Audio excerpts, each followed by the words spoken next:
एक शिष्य अपने गुरु के साथ जंगल में रहता था। एक बार सर्दियों की अंधेरी रात में जोर की वर्षा होने लगी और झोपड़ी की छत से पानी टपकने लगा। गुरु ने शिष्य से कहा, बेटा छत पर चढ़कर देख कि छत में से पानी कहाँ से टपक रहा है और इसे ठीक करने का कोई उपाय कर।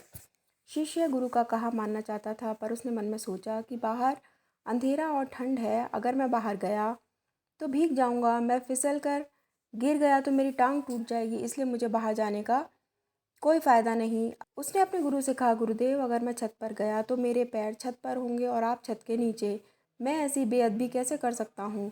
गुरु ने कोई उत्तर ना दिया और चुपचाप खुद ही छत पर चढ़कर छत को ठीक कर लिया। जब वे छत के नीचे आए, उन्होंने देखा कि जलाने के लिए लकड़ियाँ ख़त्म हो गई हैं।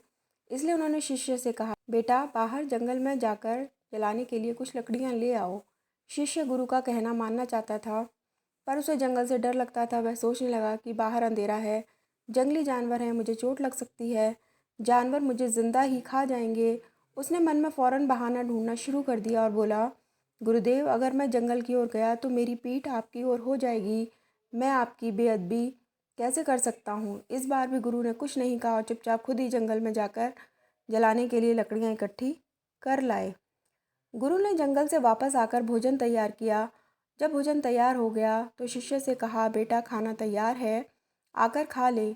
यह सुनकर शिष्य दौड़ता हुआ आया और अपने गुरु के चरणों पर गिर पड़ा।